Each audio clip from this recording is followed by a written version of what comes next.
A aula está gravando a partir de agora, certo? Então, vamos começar com, o conteúdo, né, de separação dos poderes, com a ideia de revisão. Sobre separação dos poderes, a parte geral, é importante você perceber a diferença entre e sistema de freios e contrapesos, certo? A teoria da separação dos poderes, ela foi elaborada por Montesquieu lá no século XVII, mas ela apenas dizia que os poderes precisavam ser exercidos por pessoas diferentes, né, para evitar o abuso de poder se todas as funções do Estado fossem concentradas numa pessoa só. O Montesquieu parou por aí e veio um autor chamado Bolingbroke, na Inglaterra, certo?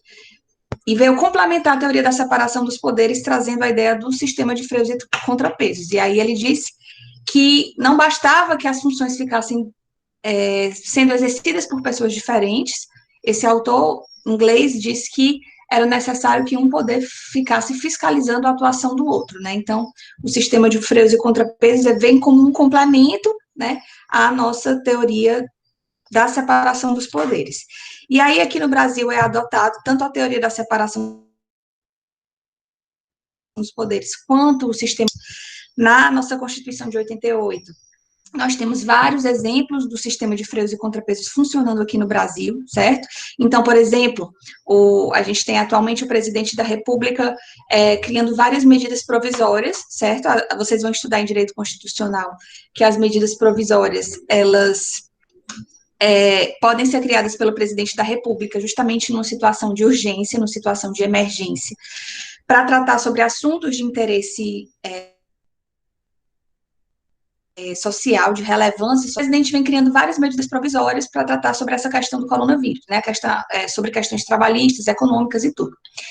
É possível que o Congresso Nacional, que é um outro poder, né, o poder legislativo, barre essa medida provisória, rejeite essa medida provisória. Veja aí que é o Poder Legislativo interferindo, né, na atividade do Poder Executivo. É um exemplo do sistema de freios e contrapesos. Outro exemplo, a gente tem, por exemplo,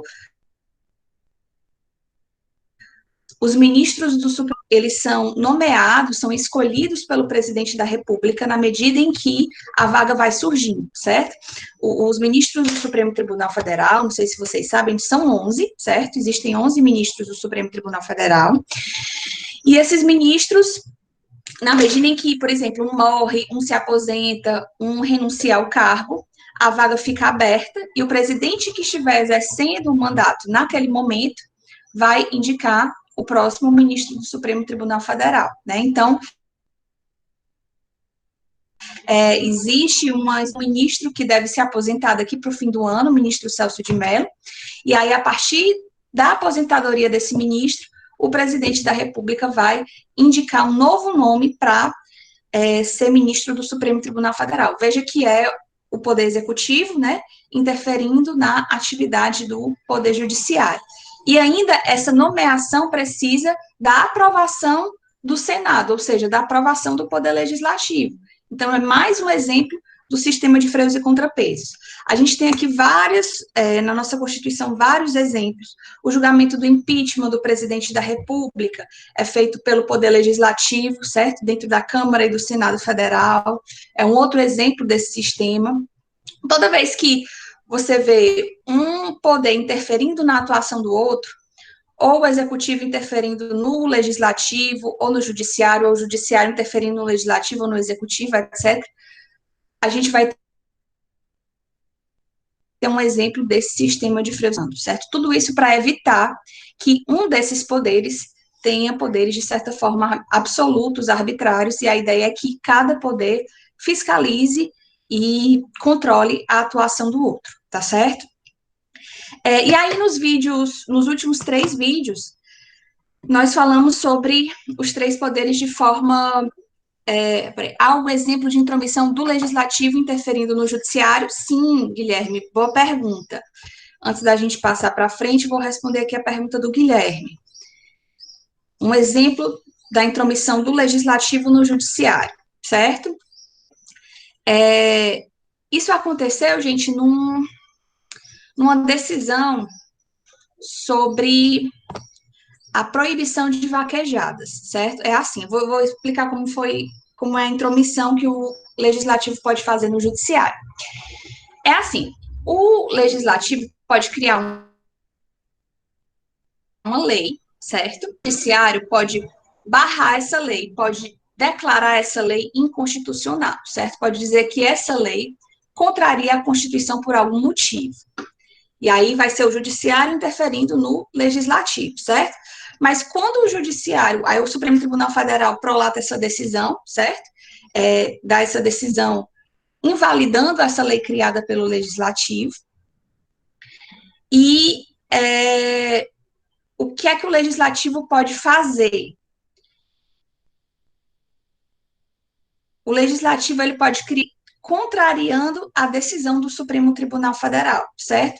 Então, do mesmo jeito que o STF, que faz parte do Poder Judiciário, pode barrar uma lei que foi criada pelo Poder Legislativo, o Poder Legislativo pode criar uma lei que contraria uma decisão errada do Supremo Tribunal Federal, certo? Então, é um exemplo do Legislativo interferindo na atuação do Judiciário. O STF pode fazer uma decisão judicial errada, e aí o Poder Legislativo para corrigir essa decisão do Supremo Tribunal Federal, certo? E um exemplo foi a questão das vaquejadas, certo? O Supremo Tribunal Federal prolatou uma decisão proibindo a realização de vaquejadas aqui no Brasil, certo? E aí, o Poder Legislativo, contrariando essa decisão do Supremo Tribunal Federal, criou uma lei permitindo, na verdade foi uma emenda constitucional, permitindo a realização de vaquejadas em determinados limites por ser uma manifestação cultural da sociedade, etc. Veja que foi uma decisão do STF, mas que o Poder Legislativo criou uma lei, né, ou criou uma emenda constitucional contrária à decisão do Supremo, certo? E um outro exemplo também, quem é que julga, por exemplo, se um ministro do Supremo Tribunal Federal comete um crime de responsabilidade, um crime de natureza política, certo? Quem é que julga o ministro do Supremo Tribunal Federal em caso de crime de responsabilidade ou crime de natureza política? Quem julga é o Congresso Nacional, tá certo? Na verdade, o Senado, né? Especificamente o Senado, que faz parte do Poder Legislativo, né? Julga os ministros do Supremo Tribunal Federal caso eles cometam algum crime de responsabilidade, que são crimes de natureza política. Tá? Então, é mais um ativo interferindo na atuação do Poder Judiciário, certo? Deu certo, Gabriel? Peraí, quem era que tinha perguntado? Guilherme. O Judiciário pode barrar um processo de impeachment? Pode, desde que esse processo de impeachment seja inconstitucional, certo? Se esse processo de impeachment, de alguma forma, não esteja seguindo o rito previsto na Constituição, ou existam ilegalidades nesse processo de impeachment, certo? O judiciário poderia, sim, barrar esse processo, tá? O judiciário, no processo de impeachment, não pode dizer, não pode, o que a gente chama de entrar no mérito da questão. O que é que eu estou querendo dizer com isso? O judiciário não tem o poder de dizer se, por exemplo, o presidente da República que está sendo acusado é inocente ou culpado, certo? O Poder Judiciário não pode entrar no mérito, dizer se absolve ou se é culpado. Mas o Poder Judiciário, no processo de impeachment, tem o poder de fiscalizar a regularidade das etapas do processo. Tipo assim, verificar se todas as etapas estão sendo seguidas corretamente.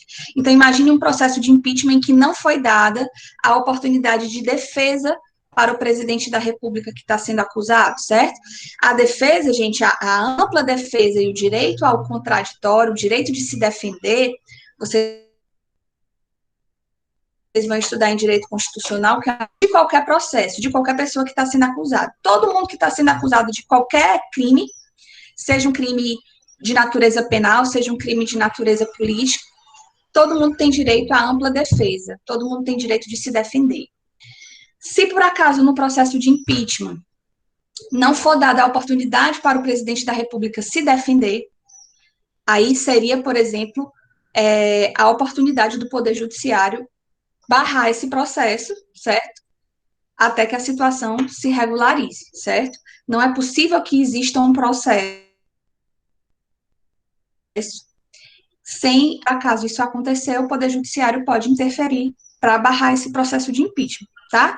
Então, respondendo aí a pergunta do Gabriel, né? O Judiciário pode barrar? Pode. Agora, pode barrar quando tiver alguma irregularidade no processamento, né? Se alguma etapa do processo de impeachment não for respeitada.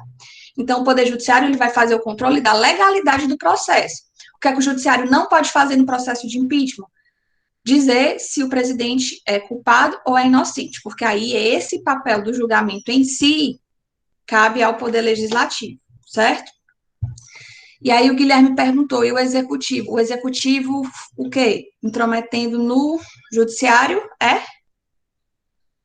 O Executivo interferindo no Judiciário pode ser um exemplo a nomeação dos ministros do Supremo Tribunal Federal, que é feita pelo presidente da República. Como eu estava falando, é o presidente que escolhe quem serão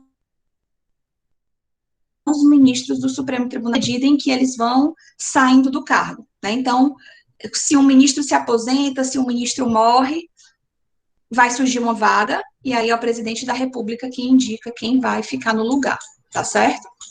Até tem uma especulação de que na próxima vaga, né, talvez seja nomeado o Sérgio Moro, né? O Sérgio Moro, ele era um juiz federal, ele fazia parte do Poder Judiciário, e aí foi chamado para ser um ministro de Estado, um ministro da Justiça, que faz ativo. A gente viu que os ministros de Estado, eles fazem parte do Poder Executivo, é o ministro da Saúde, da Educação, da Economia, o ministro Sérgio Moro é um deles, um membro do Poder Executivo, certo? Ele é tão ministro quanto o ministro Mandetta, que é o ministro da Saúde, certo? É um ministro que faz parte do Poder Executivo. E na próxima vaga que surgir no Supremo Tribunal Federal, existe uma especulação, que não passa de especulação, certo? De que o presidente da República nomearia o Sérgio Moro para ser um ministro federal. Mas aí a gente precisa aguardar para ver o que é que vai acontecer, certo? Porque o presidente é julgado por poderes diferentes quando comete crimes de teor político ou crimes previstos no Código Penal? Boa pergunta, Amanda. É justamente para neutralizar o sistema de freios e contrapesos, porque veja que julgar o presidente da República é algo muito sério, né? Então, a Constituição resolveu assim, não vamos dar poderes para um poder só julgar o presidente da República. E aí, visão, quando for um crime de natureza penal, vai ser julgado pelo Supremo Tribunal Federal, certo? Que é um crime de natureza exclusivamente jurídica. Aí, quem é que julga crimes? Normalmente é o Poder Judiciário. Então, quando o presidente da República cometer um crime previsto no Código Penal, quem vai julgar é o Poder Judiciário, tá? Agora, se o presidente da República julga um crime, ou se o presidente da República comete um crime de natureza política, aí quem vai julgar é um órgão político que é ativo, certo? A ideia foi essa. Primeiro, dividir esse poder de julgar o presidente da República, para que não ficasse concentrado nas mãos de um poder só. E aí a divisão foi feita com base na lógica. Se o crime for político, vai ser julgado por um órgão político, que é o Poder Legislativo. E se for um crime de natureza jurídica, que é os crimes previstos no Código Penal, quem vai julgar é o Poder Judiciário, certo? Aí o Gabriel perguntou se nessa vaga do Supremo, né, colocar qualquer juiz ou tem um requisito especial. Na verdade, Gabriel, não precisa ser juiz, tá? A Constituição estabelece que o ministro do Supremo Tribunal Federal, ele tem que ter idade mínima de 35 anos, certo? E tem que ter um notável saber jurídico e reputação ilibada, certo? Notável saber jurídico, gente, é alguém que tenha, por exemplo, livros publicados, que tenha um currículo, né, notável, que seja conhecido no Brasil ou internacionalmente, que tenha doutorado, saber jurídico. E a reputação ilibada tem que ser alguém da área jurídica que não tenha antecedentes criminais, que tenha uma boa reputação, né, digamos assim, no meio jurídico. E aí os requisitos são esses, justamente, Barroso era advogado. Os ministros do Supremo Tribunal são de várias áreas, pode ser advogado, aí tem ex-procuradores, tem ex-juízes, enfim, não necessariamente precisa ser juiz. São esses dois, notável saber jurídico e reputação ilibada, e ter a idade mínima de 35 anos, certo? E aí, isso vocês vão estudar melhor em direito constitucional. O que mais? Alguém tem alguma dúvida? Podem ir perguntando, gente, assim tá ótimo, certo? Tá dando bom. Enquanto vocês não vão pensando aí nas dúvidas, vou continuando a falar de alguns pontos importantes, certo? Nos 3 vídeos eu falei sobre poder legislativo, poder executivo e poder judiciário, tá? É importante você ver, gente, todos eles, certo? Mas o de poder judiciário, especificamente, eu mostrei a estrutura do nosso poder judiciário, como é que funciona a hierarquia dos tribunais, do STF, STJ, TJ, TRF. Vocês já devem ter ouvido falar em um monte de tribunais, né? TSE, TRE, TRT, tem um monte de sigla, e vocês precisam conhecer esses tribunais, o que é que fazem esses tribunais, desses tribunais, tá? Então, nesse vídeo sobre poder judiciário, eu tentei apresentar a estrutura da hierarquia do nosso poder judiciário, é importante que você veja lá, tá? Sobre os poderes legislativo e executivo, é importante você saber também como é que funciona o sistema eleitoral, certo? Para os cargos de deputados federais, deputados estaduais e vereadores, que fazem parte, né, do poder legislativo, o sistema eleitoral para eleição, né, claro, o sistema eleitoral é opcional, certo? Em que as vagas que vão ser preenchidas lá na Câmara dos Deputados, ou na Assembleia Legislativa Estadual, ou na Câmara dos Vereadores, as cadeiras vão ser preenchidas pelos votos que o partido obteve, certo?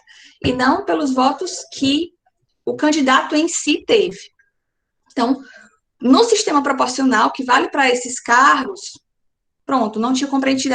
Essa questão é que ela pode ser confusa mesmo. Aí eu vou tentar explicar.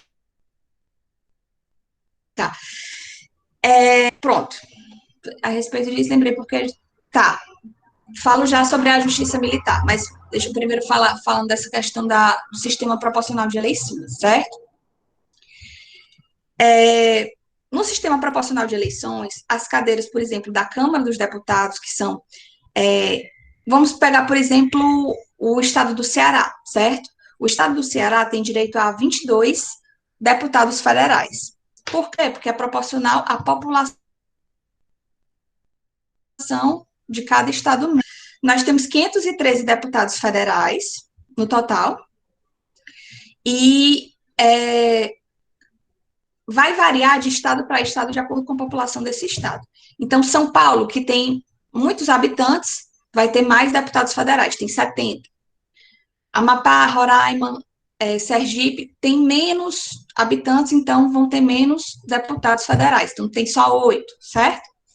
E o Ceará tem 22 deputados federais, porque tem uma população mediana, nem é tão baixa, nem é tão alta.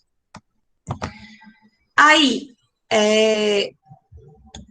então, dentro do Ceará, 22 candidatos vão ocupar as cadeiras para deputados federais, certo? Quem serão esses 22 deputados federais? Vão ser os que têm o maior número de votos? Não, porque aí seria o sistema majoritário. No sistema proporcional, essas 22 vagas aí, pela quantidade de votos que cada partido obteve, certo? Dessas 22 cadeiras aí de deputados federais que vão ser ocupadas aqui no Ceará, elas vão ser ocupadas pelos partidos políticos que obtiveram mais votos, certo? Por exemplo,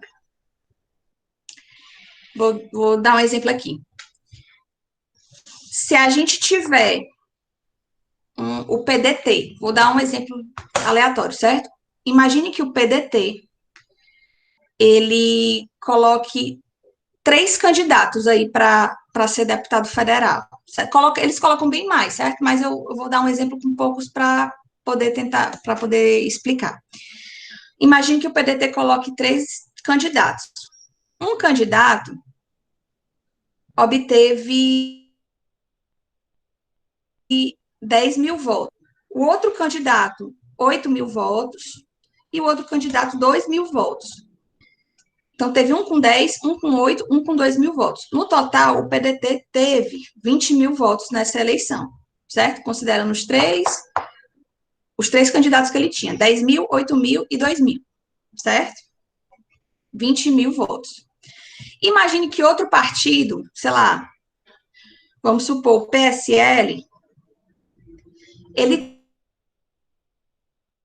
tenha conseguido 3 candidatos, certo? E aí, um candidato teve...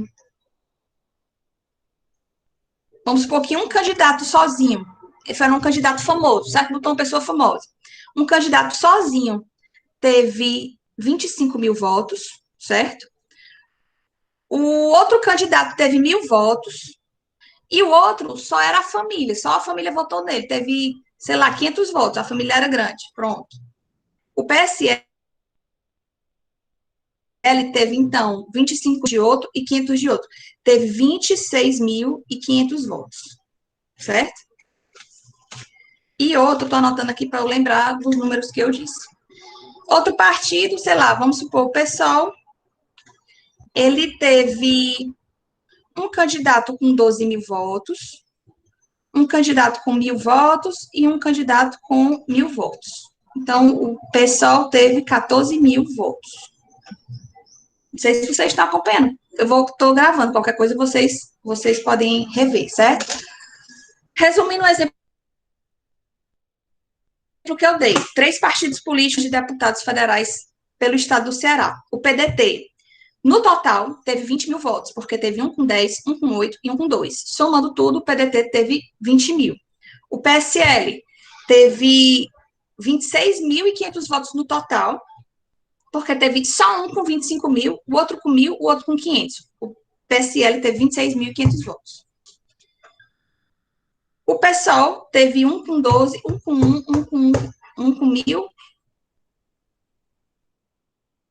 um com 12 mil, um com 12 mil votos, certo? Aí, gente, é o seguinte. Desses 3 partidos, quem obteve mais votos foi o PSL, certo?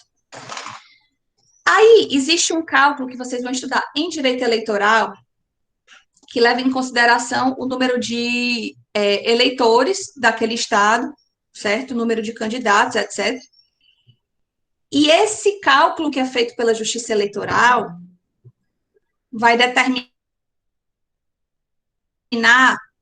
quanto partido precisa ter para poder ir ocupando cadeiras, certo?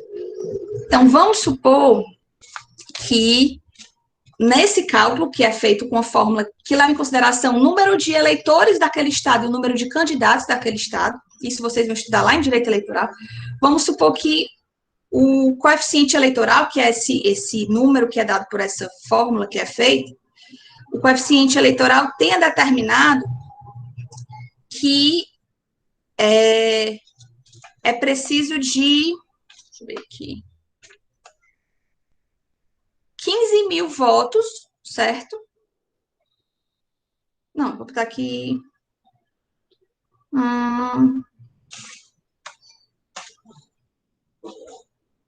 Tá. 14 mil votos. Imagine que o coeficiente eleitoral tenha saído de 14 mil, certo? Eu tô botando esse número de forma aleatória, porque, como eu disse, é um cálculo, é uma operação, o número de habitantes e o número de candidatos daquele estado.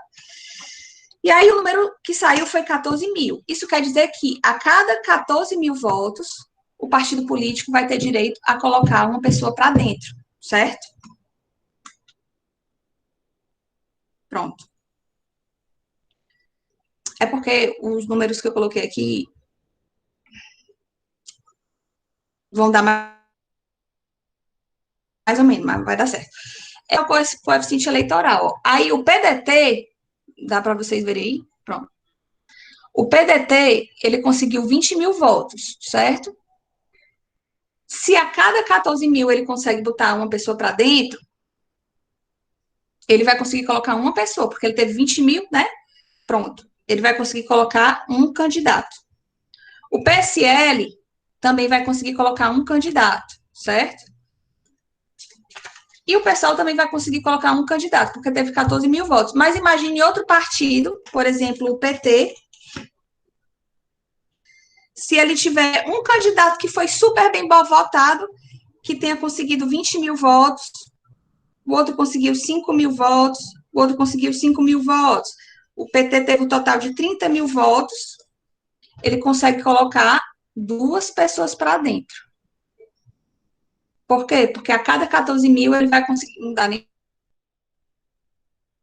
para vocês verem, né? Meu Deus, é melhor, mas o PT vai conseguir colocar duas pessoas para dentro, porque a cada 14 mil pessoas ele consegue colocar. Então, como ele conseguiu 30 mil votos no total, ele consegue colocar duas pessoas, né? 14 mil ele consegue dentro do número de votos que ele teve. Eu não sei se deu para entender, porque, na verdade, era preciso que eu tivesse com a lousa para ir explicando melhor, detalhe por detalhe. Mas o fato é que esse sistema proporcional ele vai levar em consideração o número de votos do partido, certo? E não o número de votos do candidato. Às vezes, um candidato só, como o Gabriel está falando, consegue eleger outros, porque o Tiririca sozinho, como ele está dando exemplo aqui, ele conseguiu 100 mil votos para o partido dele. Isso gerou muito voto para o partido. E aí ele conseguiu, sozinho, levar um monte de partido junto com ele. Por quê? Porque fez com que o partido ganhasse muito voto, certo? Esse sistema de eleição proporcional é um sistema que, às vezes, o candidato vai entrar, mesmo sem ter tido muito voto. Por quê? Porque o partido que ele faz parte é um partido de muito voto. Voto naquelas eleições, certo? Eu não sei se ficou claro, mas eu vou deixar lá no ambiente de discussão, que aí você pode visualizar com números, porque da forma como eu falei aqui, pode ter ficado confuso, porque eu estou só falando, né? O ideal é que você conseguisse ver os cálculos. Eu não sei se deu para entender, mas é isso. O sistema proporcional é esse sistema em que as vagas elas são determinadas pelo número de votos que o partido obteve, certo? Aí, se um candidato tiver tido 100 mil votos, ele puxa um monte com ele, porque com certeza vai ser um partido político que teve muitos votos, e outros partidos tiveram só 25 mil no total, 30 mil votos no total, 40 mil votos no total, e teve um partido que teve 150 mil votos. Pronto, esse partido é um partido que vai conseguir mais cadeiras para serem ocupadas lá na Câmara dos Deputados, certo? É diferente do sistema proporcional, é diferente do sistema majoritário, que quem tem mais voto ganha, certo? O sistema majoritário é para senadores, perfeitamente, e funciona também para os cargos do Poder Executivo. E aí você precisa saber a diferença entre o sistema majoritário simples e o sistema majoritário absoluto, certo? O sistema majoritário absoluto é aquele que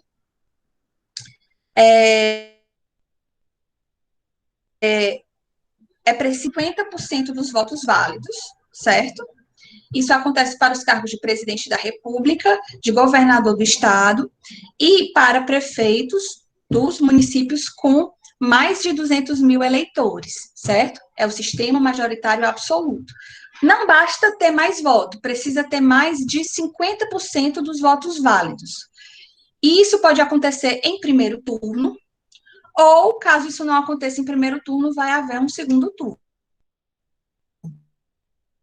Certo? Então, por exemplo, o presidente da República, ele foi eleito com 47%, eu acho, no primeiro turno. Foi eleito, não. No primeiro turno de 2018, ele teve por aí, 47% dos votos. Já foi eleito? Não, porque precisa ter mais de 50%, e ele só obteve 47% no primeiro turno. Por isso foi para o segundo turno, e aí, em segundo turno, ele conseguiu mais de 50%, certo? Esse é o sistema majoritário absoluto, que não basta ter mais votos, é preciso ter mais de 50%. E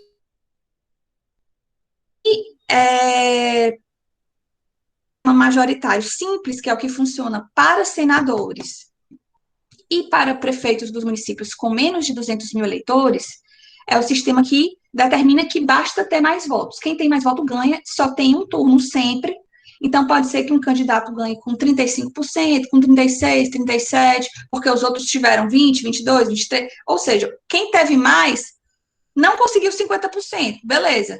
Mas, no sistema majoritário simples, quem tem mais votos ganha. Então, para senador e para prefeito de 500 mil eleitores, funciona dessa forma. O candidato pode ter ganho com 32% dos votos, 25% dos votos, desde que tenha sido o mais bem votado, certo? E o majoritário absoluto precisa atingir não só a maior quantidade de votos, mas precisa atingir mais de 50% dos votos, certo? Que mais?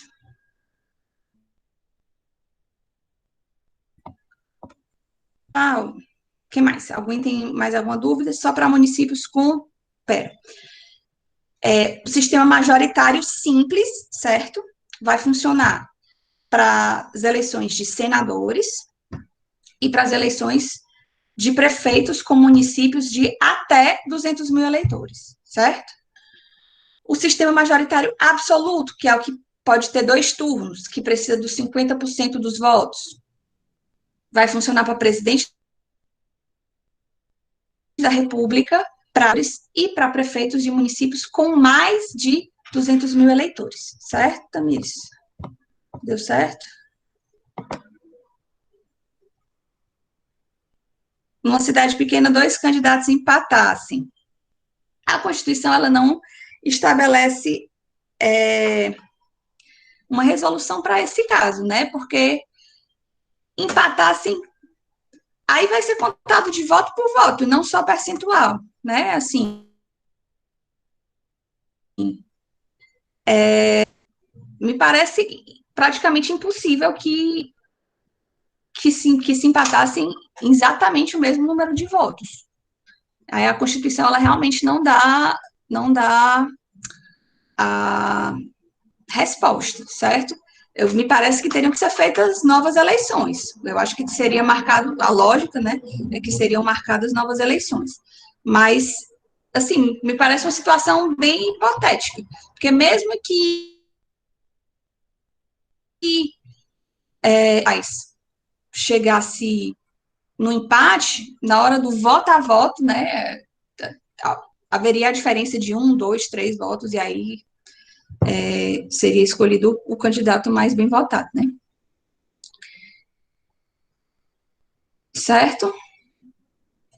Respondeu, Guilherme. Tá. Em todos os senadores é simples? Sim. Para voto dos senadores, o sistema majoritário é o simples. Certo? Não nas eleições de senadores por isso, porque sempre funciona o sistema majoritário simples. O que mais?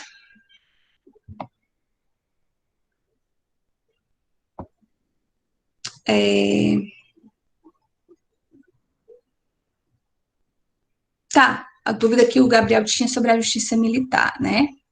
Qual era mesmo? Deixa eu subir aqui. Tá. Tá. Sobre a justiça militar. É porque a justiça militar, foi criada, gente, há muitos e muitos anos, né? A Justiça Militar, ela existe historicamente no Brasil, acho que desde a época do Império, e foi organizada desde o início como tendo apenas duas instâncias. A primeira, que é onde os processos começam normalmente, e o STM, que é o Superior Tribunal Militar. Depois, o Poder Judiciário ele foi ganhando uma nova estrutura, e aí o nosso Poder Judiciário ele tem atualmente 4 instâncias, certo? 4 níveis de hierarquia. Mas a Justiça Militar se manteve com aquela estrutura antigona, certo? Então, a gente tem uma situação anômala, uma situação fora do normal. O nosso Poder Judiciário ele tem 3 instâncias e o Supremo Tribunal Federal lá em cima, e lá continua só com 2. Só que o Superior Tribunal Militar faz parte da terceira instância. É algo confuso, certo? É como se na Justiça Militar tivesse só a primeira instância e depois o processo já subisse para a terceira. A Justiça Militar ela não tem a segunda instância tradicional. Ela tem a primeira e depois já vai, o processo já sobe para o Superior Tribunal Militar. E aí, o que eu quis dizer, quando eu disse que alguns autores dizem que fica meio que no limbo, é porque alguns autores dizem, não, o STM, e outros autores dizem, não, o STM é a terceira instância, mas não tem segunda. Aí fica nessa discussão, certo? Sei que os processos começam na primeira instância na Justiça Militar e depois eles já sobem para o STM. Aí tem autores que dizem, não, o STM faz parte da segunda instância e outros autores que dizem, não, o STM faz parte da terceira instância, mas não tem segunda, né? Só uma questão de onde é que o STM está encaixado? Está na segunda instância ou está na terceira? Aí fica essa confusão, certo? E o Guilherme perguntou, se um civil cometer um crime, por exemplo, matar um oficial militar, onde ele será julgado? Se for um oficial das Forças Armadas, né, Exército, Marinha Aeronáutica, ele é julgado perante a Justiça Militar, tá certo? A Justiça Militar, ela julga tanto oficiais militares que cometem crimes contra civis, certo? E julga que cometem crimes contra militares, certo? Ixi, mas tu disse matar, né? Tá. Corrigindo aqui, ó.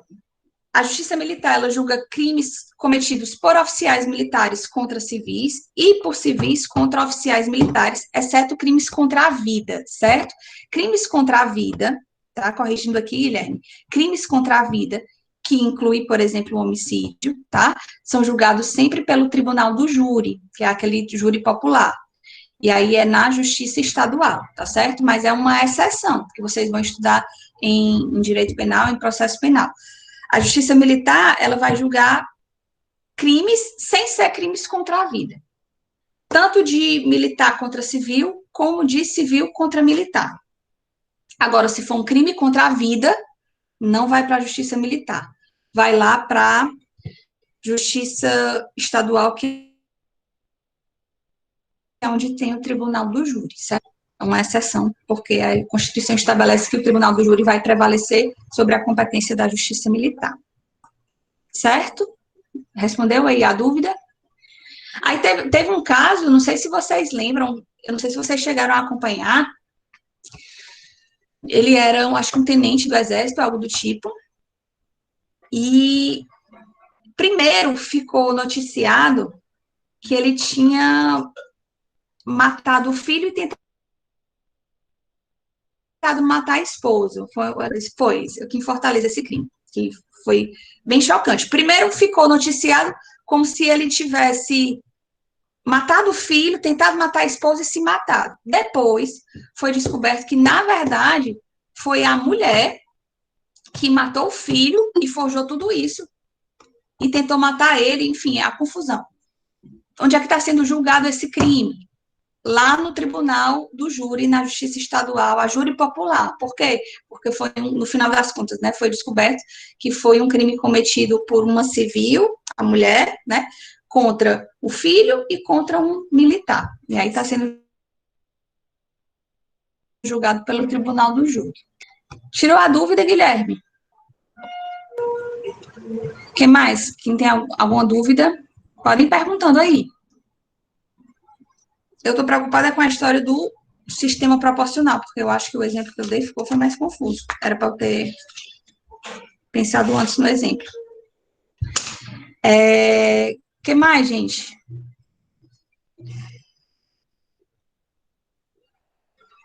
Deu para entender, por enquanto? Se vocês tiverem mais dúvidas, tá? É só. Tá, questão da justiça do trabalho, certo? O presidente da República, logo quando ele entrou, né, no governo, ele tinha uma proposta de extinguir a justiça do trabalho, certo? Só, gente, que a justiça do trabalho, ela recebe diariamente milhares de processos, milhares, milhares, milhares de processos. E assim, porque para onde é que esses processos iam ser julgados, certo? Ainda bem que essa questão não foi levada adiante. Realmente ia ser uma confusão grande. Mas a proposta é que, com o fim da justiça do trabalho, a justiça estadual, certo? Ia ter essa competência, ou existe uma outra proposta que a Justiça Federal ia pegar todos esses processos. Assim, e a Justiça Federal ou a Justiça Estadual, mais do que elas já são abarrotadas normalmente. Então, não me parece que, assim, que seria uma situação viável, né? Mas respondendo, né, como é que iria funcionar se acabasse a Justiça do Trabalho, os processos todos da Justiça do Trabalho iam ser realocados para uma outra justiça, ou para a Justiça Federal, ou para a Justiça Estadual. Só que isso ia acarretar um abarrotamento dessa justiça de processo, né? Seria inconstitucional se acabasse? Não, porque isso teria que partir de uma. Isso seria uma emenda constitucional, certo? Para que a Justiça do Trabalho acabasse, isso precisava haver uma reforma na Constituição para que isso acontecesse. Isso não poderia ser feito por lei, aí ia ser inconstitucional, certo? Se o presidente fizesse uma medida provisória acabando com a Justiça do Trabalho, seria totalmente inconstitucional. Se o presidente fizesse um projeto de lei de justiça do trabalho, também seria inconstitucional. Como é que tornaria isso constitucional? Isso precisava ser feito através de uma reforma na Constituição, certo? A Constituição precisava ser reformada para que permitisse que a justiça do trabalho acabasse e os processos fossem divididos para outras justiças, certo? Nesse caso, os processos que iriam para o TST iriam para o STJ. Perfeitamente, Guilherme, exatamente. Os processos do TST iriam para o STJ, certo? Pronto, caso surjam dúvidas quanto ao sistema majoritário proporcional, tem um esquema completo do Politize. É ótimo, vou dar uma olhadinha e eu posto lá no ambiente de discussão, certo? Ver se está tudo ok com esse esqueminha, para vocês entenderem realmente a diferença entre esses dois sistemas. Porque só falando pode ser que fique confuso. Eu acho que com um esquemazinho desenhado, né, talvez fique melhor. Eu vou procurar essa dica aí do Gabriel e coloco lá no grupo. No ambiente. Sim, alguém mais tem alguma dúvida, por enquanto? O que mais? O funcionamento da justiça. Deu certo, Tamires, eu tirei a dúvida, né, em relação se seria inconstitucional, se for por medida provisória, por lei, tudo isso seria inconstitucional, mas se for através de uma reforma na Constituição inteira, né, aí daria certo, certo? O que mais?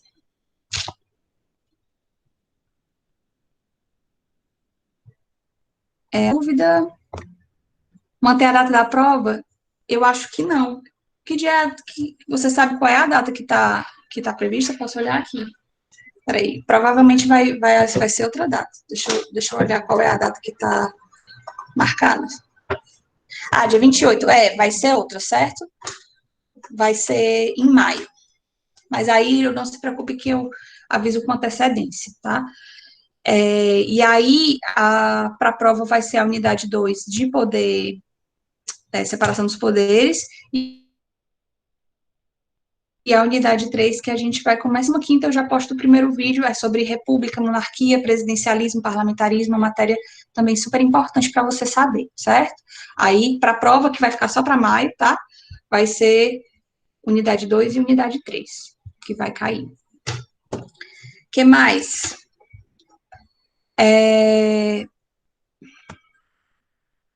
Alguém tem mais alguma dúvida? Não? Então, gente, eu vou encerrando, né? Que horas são? 9h30 já. Quase 9h30. Tá? Esse link para vocês darem uma olhada, tá na aula depois, ou para quem não pôde assistir.